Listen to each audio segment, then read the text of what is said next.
نحمده ونصلي ونسلم على رسوله الكريم اما بعد اعوذ بالله من الشيطان الرجيم بسم الله الرحمن الرحيم اقرأ باسم ربك الذي خلق صدق الله العظيم وصدق رسوله النبي الكريم ونحن على ذلك لمن الشاهدين والشاكرين والحمد لله رب العالمين إن الله وملائكته يصلون على النبي يا أيها الذين آمنوا صلوا عليه وسلموا تسليما الصلاة والسلام عليك يا سيدي يا رسول الله وعلى آلك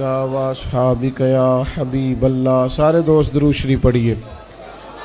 الصلاۃ والسلام علیک یا سیدی یا رسول اللہ وعلى آلك واصحابك یا سیدی یا رحمت للعالمین. حمد و صلات کے بعد انتہائی عزت و تکریم کے لائق بزرگوں، قابل صد احترام بھائیوں اور دوستوں،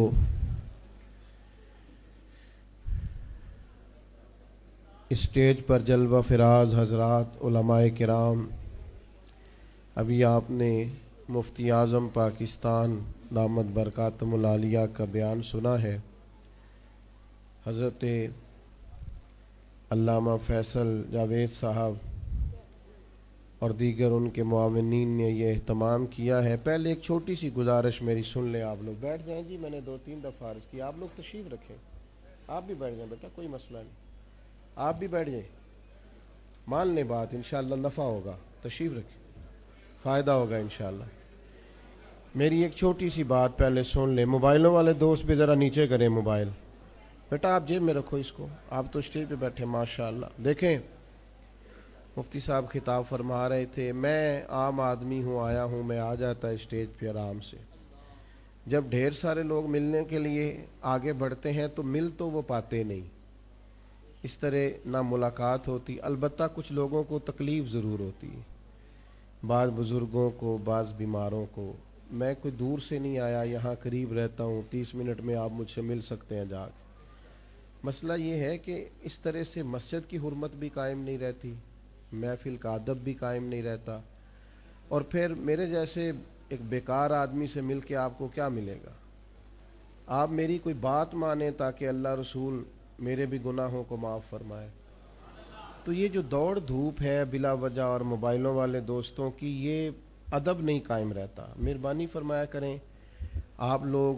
میں ایک دفعہ داتا صاحب رحمۃ اللہ علیہ حاضری کے لیے چلا گیا تھا، تو اس قدر زیادہ دوڑ دھوپ ہوئی، اس طرح لوگ ایک دوسرے پر گرے. مجھے کئی دن افسوس رہا کہ یار کچھ لوگ تلاوت کر رہے تھے، میں کیوں آ گیا. اس کے بعد کوشش کرتا ہوں کہ میں کوئی ماسک لگا کے یا چھپ کر کسی وقت حاضری دے لوں. مہربانی کیا کریں. ہم محفلوں میں دوست حکم کرتے ہیں، آنا تو پڑتا ہے، اور ملتے بھی آپ محبت سے ہیں، کسی کو ہم سے کوئی ذاتی لالچ تو ہے نہیں. لیکن اس میں اگر ساتھ والے کو آپ تکلیف دے رہے ہیں یا کسی بزرگ کو دھکا دے رہے ہیں تو اس سے ظاہر ہے کہ نفع نہیں ہوگا. یہ اخلاقی طور پر بھی درست نہیں ہے، اور مجھے بڑی تکلیف ہوتی ہے کہ میری وجہ سے کتنے لوگوں کو اذیت ہوئی. میرا خیال ہے جاتی دفعہ آپ ایسا نہیں کریں گے انشاءاللہ. کہیے گا. جنہوں نے انشاءاللہ نہیں کہا ان کا پروگرام کیا ہے. انشاءاللہ آپ اجازت اچھے طریقے سے. اب بات جانا ہے چونکہ رک سکتے نہیں، محفل کا نظم بھی ایسا ہوتا ہے کہ ابھی چل رہی ہوتی ہے محفل اور کچھ لوگ آ رہے ہیں، کچھ جا رہی ہیں، سلسلہ رہتا ہے. چند ایک باتیں تھوڑے سے وقت میں عرض کرنی ہے. عزیز دوستو، عرب شریف کے اندر بے شمار مسائل تھے. بت پرستی، عقیدے کا بگاڑ سب سے بڑا مسئلہ تھا. اس کے بعد پھر عورتوں پر ظلم ہے، غلاموں کو بیچا جاتا ہے، لوگ ایک دوسرے کے حقوق غصب کرتے ہیں. ڈھیروں مسائل تھے اور صدیاں بیت گئیں حضرت عیسیٰ علیہ السلام کے بعد آسمان سے کوئی وحی نہیں آئی، زمین و آسمان کا رابطہ نہیں ہوا، بے شمار مسائل تھے جن پر فوری اصلاح کی ضرورت تھی، لیکن جو پہلی وحی آئی ہے نا غار حرا میں، جو صدیوں بعد زمین کا آسمان کا آپس میں پہلا رابطہ ہوا ہے، وہ نہ تو بظاہر عقیدہ توحید پر ہے، نہ عورتوں کے حقوق کی بات کرتی ہے، نہ غلاموں کی بات کرتی ہے۔ جو پہلی وحی نازل ہوئی ہے وہ وحی یہ کہتی ہے کہ اقرأ بسم ربک الذی خلق، پڑھو اپنے رب کے نام سے جس نے پیدا کیا ہے۔ جو پہلی وحی نازل ہوتی ہے وہ یہ کہتی ہے کہ اپنے رب کے نام سے پڑھو۔ معنی کیا ہے کہ پڑھو گے نا اللہ کے نام سے، کتاب و سنت کو پڑھو گے تو عقیدہ توحید بھی ٹھیک ہو جائے گا، عورتوں کے حقوق کی بھی سمجھ آ جائے گی۔ یہ جو سٹیج پہ دوست بیٹھے ہیں انہیں موبائل نہیں چلانا چاہیے، ان کے لیے تو بالکل درست نہیں ہے۔ اللہ سلامت رکھے آپ حضرات کو۔ توجہ تقسیم ہوتی ہے نا، سامنے والے تو آپ کو دیکھتے ہیں، توجہ تقسیم ہوتی ہے۔ آپ مہربانی فرمائے صرف سنیں، نیچے چلیں بیٹھے ہیں، ان کا معاملہ اور ہے۔ بھائیوں، پہلی وحی جو نازل ہوتی ہے وہ علم کی بات کرتی ہے۔ تعلیم اتنی بڑی روشنی ہے جس کی وجہ سے سارے اندھیرے ہی ختم ہو جاتے ہیں۔ بعض اوقات نا اندھیرے زیادہ ہوتے ہیں اور اس اندھیرے کی وجہ سے موذی بھی زیادہ جمع ہو جاتے ہیں۔ کسی کمرے میں اندھیرا ہو تو سانپ بھی آ گیا، بچھو بھی آ گئے، چھپکلیاں بھی آ گئیں۔ اب اگر آپ اندھیرے میں ان سب کو مارنا چاہیں گے تو نہیں مار سکیں گے، ہاتھ نہیں آئیں گے، تکلیف ہوگی۔ ان سارے موذی جانوروں سے بچنے کا بہترین حال یہ ہے کہ کمرے میں اجالا کر دیں۔ آپ کے لائٹ جلاتے ہی بہت سارے جانور تو ویسے ہی بھاگ جائیں گے، مارنے ہی نہیں پڑیں گے۔ تو یاد رکھیے کہ اندھیرا کفر کا ہو، شرک کا ہو، ظلم کا ہو، جبر کا ہو، اس کا علاج کیا ہے کہ علم کا چراغ روشن کر دو۔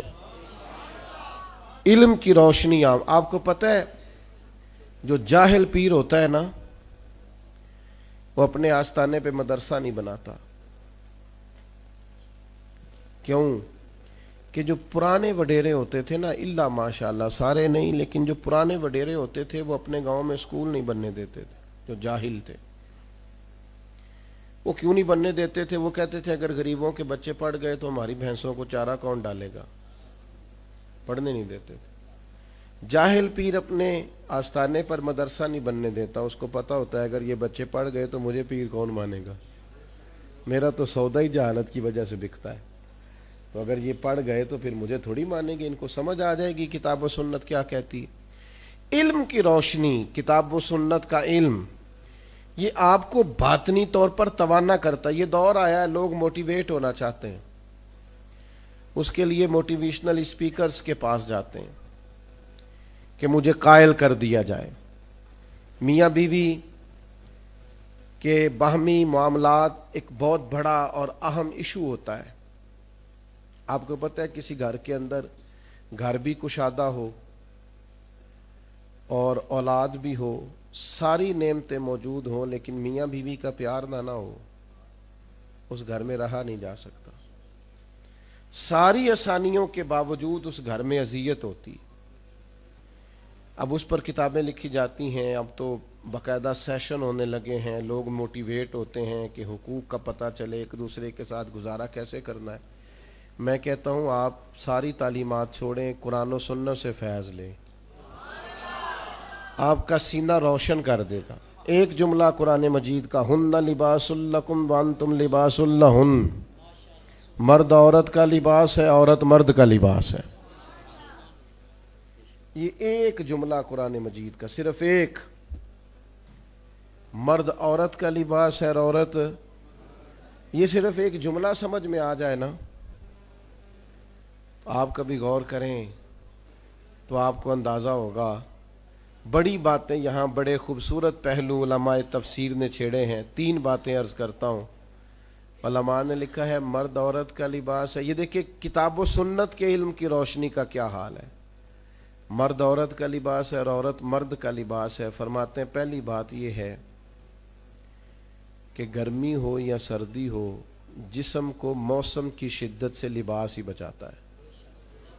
آپ یعنی سخت گرمیوں میں بھی لوگ کہتے ہیں سر پہ کپڑا لے لو تاکہ دھوپ کی تمازت سے بچ سکو. گرمی ہو یا سردی ہو موسم کی شدت سے لباس بچاتا ہے. تو میاں بیوی بھی ایک دوسرے کو حالات کی شدت سے بچاتے ہیں. یہ اس رشتے کی خوبصورتی ہے. پھر آپ یہ دیکھیں کہ بعض اوقات جسم پر دھبے ہوتے ہیں، عیب ہوتے ہیں، لباس پہن لیں تو سارے چھپ جاتے ہیں.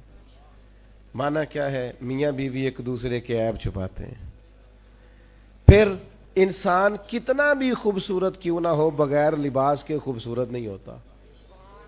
اللہ کرے آپ کو سمجھ آئے. لوگ یہ نہیں کہتے بندہ اچھا لگ رہا ہے، کہتے ہیں کپڑے کتنے اچھے لگ رہے ہیں. یہ لباس پہننا ہے، اس میں آپ کتنے سجے ہیں، کتنے پیارے لگ رہے ہیں. دین نے کہا میاں بیوی ایک دوسرے کا لباس ہے. مرد بیوی کی وجہ سے سجے گا، عورت خاوند کی وجہ سے زینت پائے گی.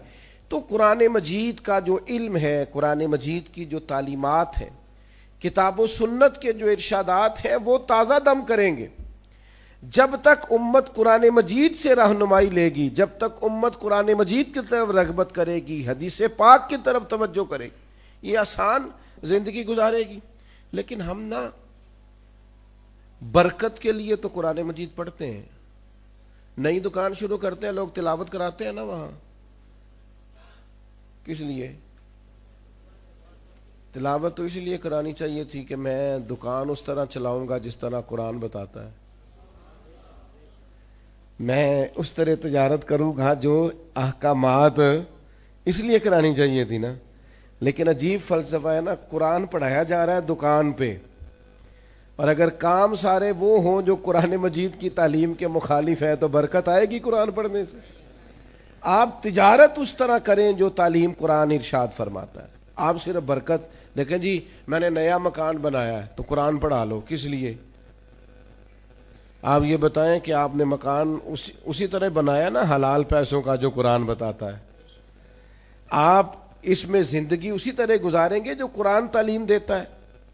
تعلیم قرآن کے مطابق قرآن کہتا ہے یا ایھا الذین آمنوا قوا انفسکم واہلیکم نارا، اے ایمان والو خود بھی جہنم سے بچو اور اپنے گھر والوں کو بھی جہنم سے بچاؤ. یہ قرآن مجید گھر بتانے کا طریقہ بتاتا ہے کہ کوئی ایسا کام نہ کرنا جو دوزخ میں لے جائے. تم نے خود بھی بچنا ہے. حضرت عمر رضی اللہ تعالیٰ عنہ نے یہ آیت نازل ہوئی تو نبی کریم علیہ السلام سے پوچھا یا رسول اللہ اس کا معنی کیا ہے؟ خود بھی دوزخ سے بچو اور اپنے گھر والوں کو بھی بچاؤ، اس کا کیا معنی ہے؟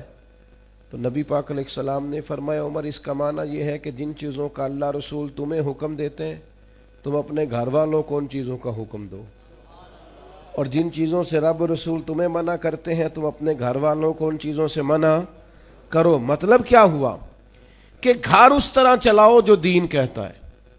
اپنے گھر کے اندر نظام وہ نافذ کرو جو قرآن و حدیث کا نظام ہے، جو قرآن و سنت کا پیغام ہے. لیکن لوگ تلاوت کرائیں گے گھر میں برکت کے لیے، قرآن کے مطابق گھر چلانے کی کوشش.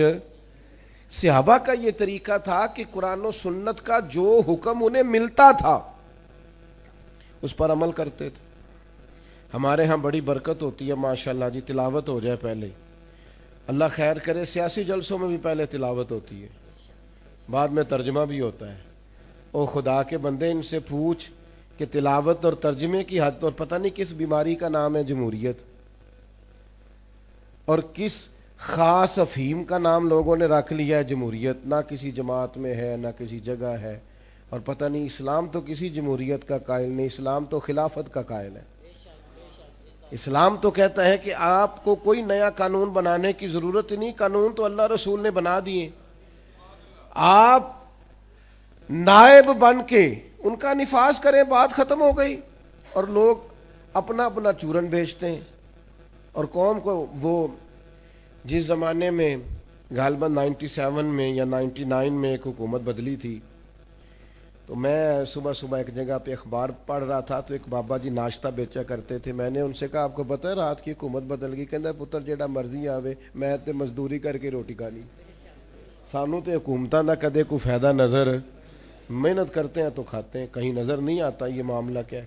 تو بھائی یاد رکھیں گے آپ کہ آپ تلاوتیں تو کرا رہے ہیں اسمبلیوں میں بھی, دیگر جگہوں, یہ بھی بتائیں کہ قرآن کے نظام کے مطابق چلا رہے ہیں نظم کو. قرآن مجید, حدیث پاک یہ عمل کے لیے ہیں. ہمارے ہاں جلسے ہوتے ہیں, کتنے گھنٹے کی تقریر ہوئی؟ 3 گھنٹے کی. کتنے گھنٹے کی تقریر ہوئی؟ 2 گھنٹے. کتنے گھنٹے کی تقریر ہوئی؟ 1.5 گھنٹے کی. اب آپ ساری تقریر چھوڑیں, 5 منٹ اس جو تقریر ہے اس میں سے 5 منٹ والی تقریر پہ عمل کریں. جو بتایا گیا اس میں سے 5. میں ایک جگہ پہ بیان کے لیے گیا تو گفتگو میں نے کی, میں آ گیا. اگلے سال وہ دوست پھر آ گئے, کہنے لگے پچھلے سال آپ نے 25 منٹ تقریر کی تھی, ایت کی لمبی کیجئے گا. میں نے کہا 25 منٹ والی پہ عمل ہو گیا. اگر تو 25 منٹ والی پہ عمل ہو گیا تو چلو اس دفعہ 40 منٹ کر لیتے ہیں. لیکن اگر ہم نے قرآن و حدیث کو بھی معاذ اللہ کانوں کے ذائقے کے لیے رکھا ہوا ہے, کیا بات کی, بڑا مزہ آیا, ماشاءاللہ, وہ عمل کب کرنا. صحابہ کرام نے کتاب و سنت کو لیا تو وہ سمجھتے تھے یہی تعلیمات نجات ہے. جو حکم آیا عمل کیا. اللہ نے فرمایا لن تنالوا البر حتى تنفقوا مما تحبون, تم ہرگز بھلائی کو نہیں پہنچو گے جب تک اپنی پیاری چیز خرچ نہ کرو. ہم نے بھی آیت سنی ہے نا کئی دفعہ. میں آپ سے ہاں نہ نہیں کراتا, آپ بولیے گا نا, بس اپنے دل سے پوچھئے گا کیا کبھی کوئی پیاری چیز خرچ کی ہے اللہ کے راستے میں؟ یہ بڑی پیاری تھی, رب کے راستے میں دے دو. یہاں تو مسجد کی ٹوپی میں وہ نوٹ نکل آتے ہیں جو چلتے ہی نہیں. پیاری چیز خرچ کر رہے ہیں نا اللہ کے راستے میں. جو یہ آیت ہم نے بھی سنی اور صحابہ نے بھی سنی, لیکن حضرت ابو طلحہ انصاری نے آ کے فوراً عرض کیا آیت سننے کے بعد کہ یا رسول اللہ صلی اللہ علیہ وسلم, مجھے باغ بڑا پیارا ہے, اور رب کہتا ہے اللہ کے راستے میں پیاری چیز خرچ کرو تو میرا باغ قبول فرما لے. ایک صحابی نے عرض کی حضور یہ گھوڑا بڑا پیارا ہے, میں نے بڑے چاؤ سے رکھا ہے, خدمت کرتا ہوں, میرا قبول فرما لے. ایک شخص کو, ایک صحابی کو شکر پسند تھی, وہ شکر کی بوریاں ہی خرید کر خیرات کرتے. وہ کہتے جب میرا مالک کہتا ہے پیاری چیز خرچ کرو تو پھر میں پیاری خرچ کروں گا نا.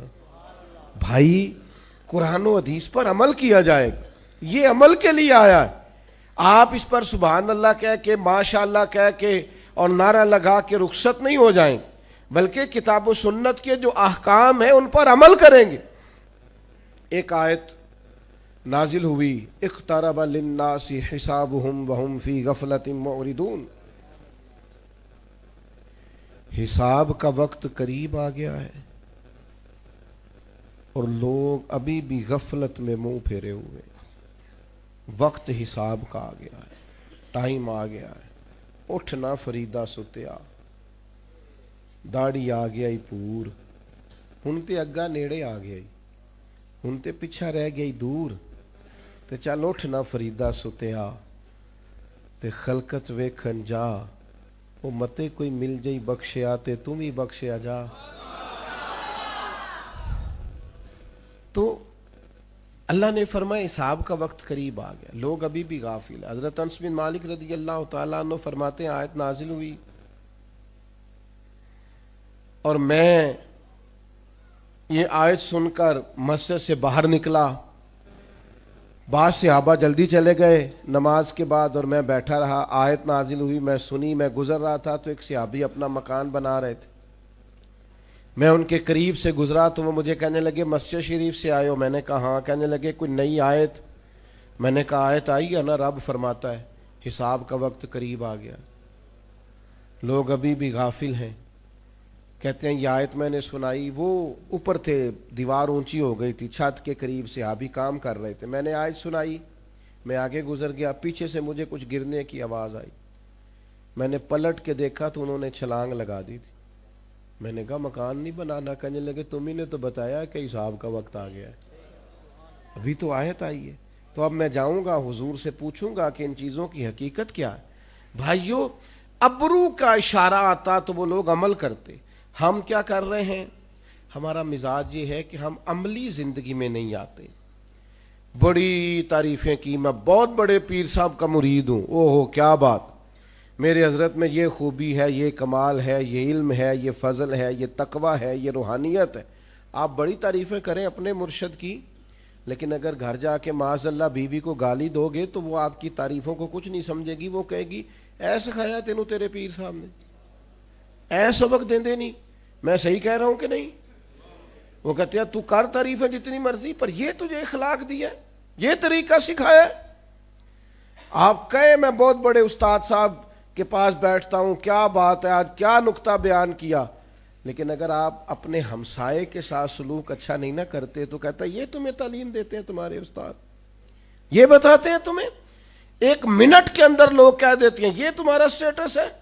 بھائی کتاب و سنت پر عمل کریں گے، یہ وہ روشنی ہے جو سارے اندھیرے دور کرے گی. عملی زندگی اصل حسن ہے کہ آپ کے اندر عمل کی کیفیات کیا ہے. آپ قرآن و سنت سے جڑیں، ان اخلاقی رویوں کو اپنائیں جو اخلاقی رویے ہمیں ہمارے نبی کریم نے عطا فرمائے ہیں. لیکن میں بڑی ادب سے آپ حضرات کی خدمت میں عرض کروں گا، ہم نے کوئی صاحب کہتے ہیں مجھے 40 سال ہو گئے مولوی سنتے ہوئے، وہ کہتے ہیں 30 سال ہو گئے. تو بھائی آپ میں تبدیلی کیا آئی؟ کیا آپ نے سیکھا؟ کہ میں ایک جگہ پہ بیان کے لیے مجھے بلا لیا گیا، حاضر ہو گیا، تو مجھے کہنے لگے کہ شاید 21ویں کے 22ویں یا شاید 25ویں کے 26ویں ہماری محفل ہے، اور بڑے بڑے انہوں نے نامور علماء خطباء کے نام، یہ آئے وہ آئے، میزبان. ہم نے اس کو بلایا، پھر اگلے سال اس کو بلایا. وہ بتاتے ہیں نا ہمارے بچے قائل کرنے کے لیے بعض اوقات، تو مجھے بھی انہوں نے کہا، تو میں نے میزبان سے جو ذرا زیادہ ہی باتیں کر رہے تھے، میں نے ان سے کہا کہ کان میں نے کہا اب نماز پڑھتے ہیں. کہنے لگا بس سستی ہو جاتی، دعا کرو. میں انہوں کیا میں کیا گونا دسی کہ انہیں مولوی بلائے نے، نہیں سمجھے بات آپ؟ میں کیا ہمیں بدنام نہ کری. انہوں نے کہنا ہے ایڈے 25-26 مولوی بھی تینوں نمازی نہیں بنا سکے. تو یہ بدنام نہ کرنا. آج کے بعد کوئی ضرورت نہیں ہے بتانے کی کہ میں فلاں کو بھی بلایا، فلاں کو بھی، اس کا معنی ہی کوئی نہیں. یہ کیا ہے محفل کو آپ نے کیا سمجھ لیا؟ یہ اتنی بڑی نعمت تھی، اتنا برکت والا کام تھا محفل، اس میں تو دل بدل جاتے ہیں. پر آپ نے کیا ماحول سمجھا ہے محفل کا؟ اس کو بھی ایک دنیا داری بنا لیا. کیا سمجھا آپ نے اس کو؟ تو بھائی عملی زندگی، کردار والی زندگی، آپ کا اخلاق سنور جائے. ایک محفل سے بندہ اٹھ کے جائے تو ایک بری عادت تو چھوڑے نا، ایک اچھی عادت تو اپنائے نا. اس کے اندر سے ایک شر جائے، کم از کم ایک محفل کے بعد ایک خیر تو آئے نا. لیکن وہ بس ٹھیک ہے جس طرح ساری محفلیں ہوتی ہیں اس میں بھی چلے گئے. اگر محفل دنیاوی تھی تو چلو وہاں اور رنگ میں چلے گئے. اگر کسی نے دینی محفل میں بلا لیا تو کسی سے ٹوپی ادھار لے لی، وہاں جا کے بھی ہم کرسی صدارت پہ بھرا جمان ہو گئے. لیکن سمجھنے کا، بدلنے کا، تبدیل ہونے کا کوئی پروگرام نہیں ہوتا. تو خدا را اس کو بھی آپ وہ لہجہ نہ اس کا بھی اپنائیں کتاب و سنت عمل کے لیے، اور یہ آپ کے دل سے ٹکراتا ہے تو یہ تبدیلی لاتا ہے. میں ایک دفعہ دوستوں سے کہہ رہا تھا اگر کوئی عالم دین پیر ہو تو اس کی کرامتیں تھوڑی ہوتی ہیں، بلکہ بعض اوقات ہوتی نہیں. عالم کوئی ہو نا پیری مریدی کر رہا ہو تو ان کے ہاں آپ کو کم ملے گا کرامتیں سنائی جا رہی ہیں، یہ کر دیا وہ کر دیا، وہ نہیں ملتا. اور جاہل آدمی ہو نا کوئی پیر اللہ تو کرامتیں زیادہ ہوتی ہیں. کیوں؟ کہ جہاں علم ہوتا ہے نا وہاں سنجیدگی بھی ہوتی ہے، اور جہاں علم نہیں نہ ہوتا وہاں سارا کچھ چل جاتا ہے. علم والی جگہ پہ کوئی چیز پیش کی جائے گی تو ترازو علم پر تولی جائے گی، پوری بھی اترتی ہے کہ نہیں. تو اگر وہاں علم نہیں ہوگا تو پھر ترازو بھی، وہ بعض اوقات مروتاً بھی کچھ لوگوں کی باتیں سننی پڑتی ہیں. ایک دوست میرے پاس آیا کرتے تھے، کسی پیر صاحب کے مرید تھے، تو تقریباً روزانہ ہی ان کے پاس 2-3 نئی کرامتیں ہوتی تھیں. حالانکہ جڑے محرم راز حقیقت دے ہوتے راز حقیقت کھول دے ہی نہیں. جڑے محرم راز حقیقت دے او راز حقیقت کھول دے نہیں ہے. جنہ ویکھیا نہیں او کرن گلاں، جنہ ویکھ لیا او تے بول دے ہی نہیں. وہ تو بات ہی نہیں کرتے بھائی، وہ کہاں وہ بات کریں گے. تو وہ اکثر 3-4 کرامتیں روز سنا دیتے. کچھ وقت اب کچھ چیزوں پہ میں تنبیہ بھی کرتا کہ یہ اس طرح نہیں ہے، لیکن بہرحال بعض اوقات مروتاً بھی کچھ چیزیں سننی پڑتی ہیں. پیار سے سمجھاتے بھی لیکن وہ سن لیتے. کچھ عرصے کے بعد ایک دن مجھ سے وہ مسئلہ پوچھنے آئے، کہنے لگے کہ وہ اس طرح بھائی نے طلاق دے دی ہے تو اس میں کوئی مسئلہ بتائیں. تو میں انہوں کیا پیرانوں پوچھ جنہیں دیا 2-3-4 کرامتے روز تو سناتا ہے، ان سے پوچھو مسئلہ بھی. کہنے لگا جی انہوں نے تو نہیں نہ مسئلے ہوندے، وہ کہنے نے کسی عالم نے پوچھتے. میں کہ وہ جاہلی، کرامت اس کی ہر روز نہیں تیار ہوتی ہے، اور مسئلہ اسے سادہ سا بھی نہیں آتا. تو میں نے کہا اس سے پوچھ کیا ہم نے پروڈکٹ تیار کی، کیا مزاج بنایا ہے. ویسے ہمیں سارا پتہ ہوتا ہے جوتے کہاں سے ٹھیک ملتے ہیں، پتہ ہوتا ہے کہ جناب سوٹ کہاں سے اچھا ملتا ہے، سلائی کون اچھی کرتا ہے، تو دین کون اچھا بتاتا ہے یہ بھی تو ہمیں پتہ ہونا چاہیے نا. کون سا پیر ہے جو عالم ہے اور عامل ہے، ہمیں علم ہونا چاہیے. تو میں نے زیادہ باتیں نہیں کرنی، وقت بہت زیادہ ہو گیا، اور موسم میں بھی کچھ باہر آج شدت ہے، اور آپ بھی میں دیکھ رہا ہوں کچھ دوست سب اندر بیٹھے کچھ گرمی اور گھٹن بھی محسوس کر رہے ہیں.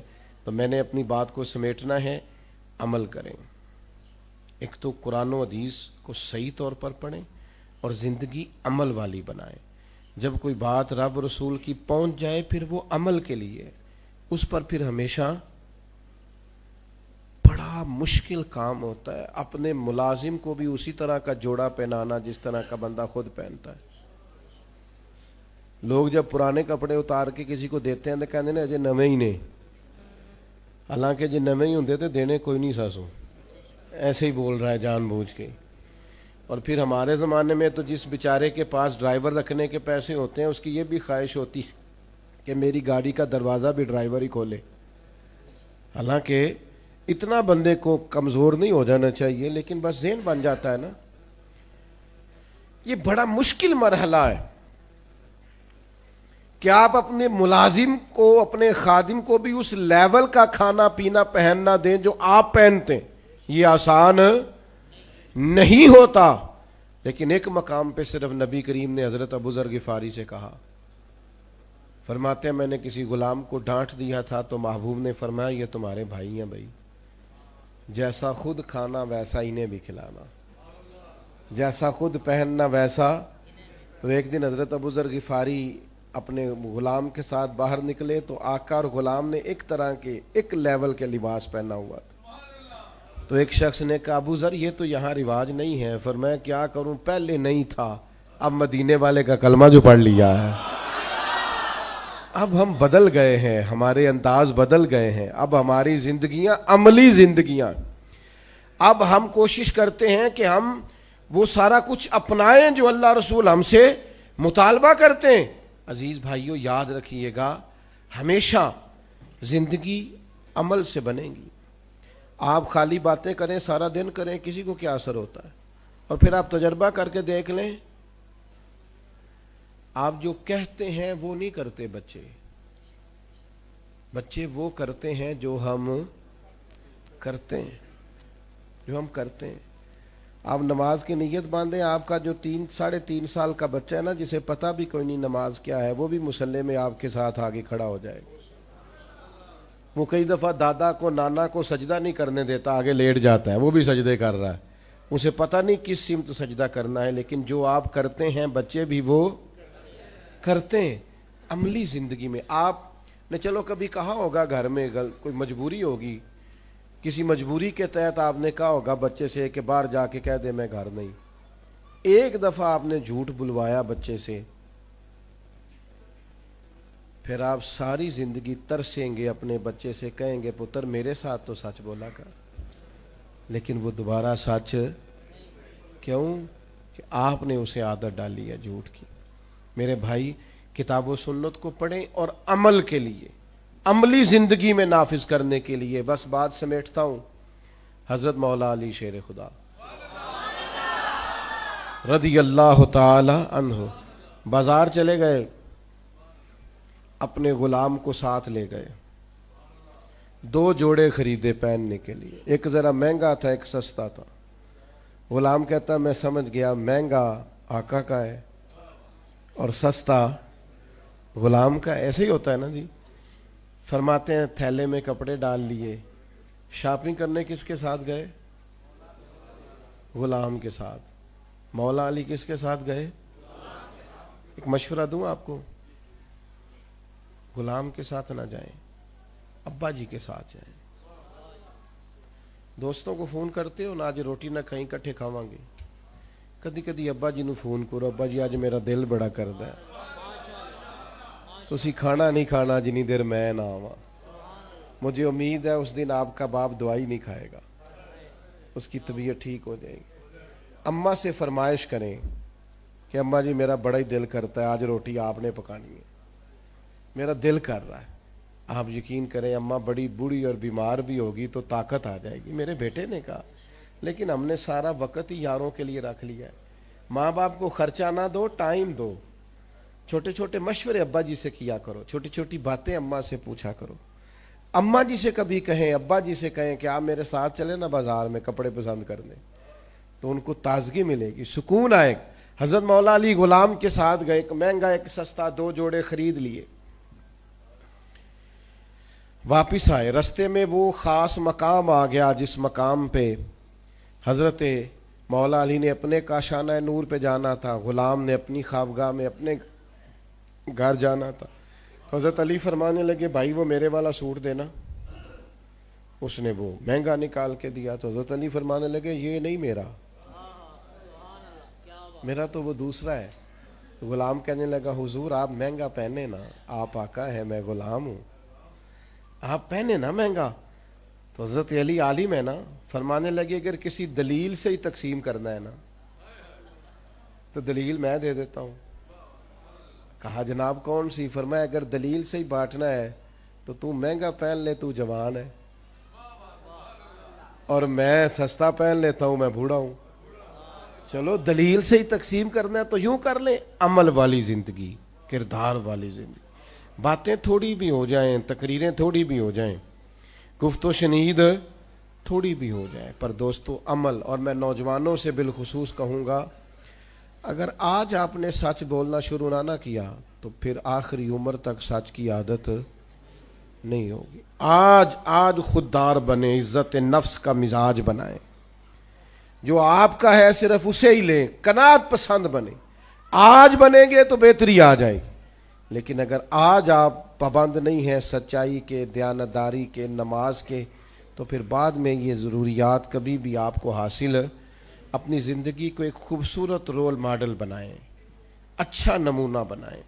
آپ ایک زبردست شہری بنیں, گفتگو میں نہیں, مہنگا موبائل رکھنے میں نہیں, اعلیٰ کپڑے پہننے میں نہیں, بننے سنورنے میں نہیں, کردار میں, اخلاق میں, اطوار میں اپنے آپ کو بہتر کریں. میں زیادہ بات بھی کر سکتا تھا لیکن میں کیفیت سمجھ رہا ہوں ماحول کی کہ یہیں پر مجھے اپنی گفتگو کو سمیٹنا چاہیے. اللہ کے حضور دعا ہے اللہ ہماری حاضری کو قبول اٹھے نہیں جی, ابھی مولانا اگلا شیڈول بتائیں گے آگے کیا. اللہ تعالی حاضری قبول فرمائے جی.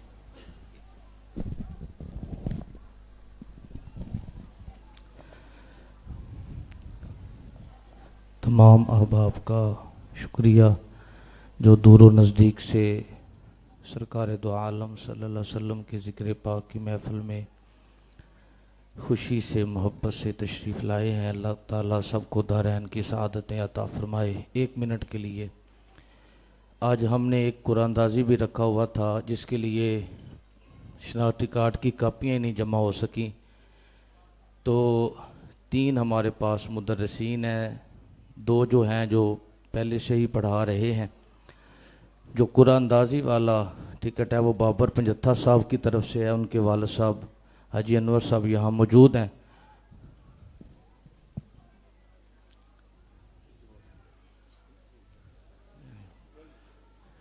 یہ 1 منٹ, صرف 1 منٹ, قبلہ پیر صاحب دعا فرمائیں گے صرف 1 منٹ کے لیے. تو میں کاشف مقبول گمن صاحب سے درخواست کرتا ہوں کہ وہ ہمارے ایک مدرس کو اپنی طرف سے عمرہ پیکج دیں, چاہے رمضان سے پہلے یا رمضان سے بعد میں. ان سے میری درخواست ہے, اگر وہ اجازت دیں تو میں اناؤنسمنٹ. کاشف مقبول گمن صاحب کی طرف سے قاری شکیل صاحب جو ہمارے 4 سال سے اس ادارے میں پڑھا رہے ہیں، ان کو ہم عمرہ پیکج ان کی طرف سے دیتے ہیں. اور جو کاشف ایک منٹ اور حاجی رمیز سائی صاحب اور کاشف بشیر سائی صاحب سے بھی میں درخواست کرتا ہوں کہ ایک استاد کو آپ عمرہ کا پیکج اگر آپ اجازت دیں محبت سے، تو آپ ایک استاد کو ان کی طرف سے، اور جو عمرے کا ٹکٹ اور پیکج ہے وہ اخلاق جلالی صاحب کو ہم جو ہمارے نقیب محفل ہیں اور ہر سال یہاں پہ ڈیوٹی دیتے ہیں وہ ان کو ہم دے رہے ہیں، جو بابر پنجتھا صاحب کی طرف سے ہیں.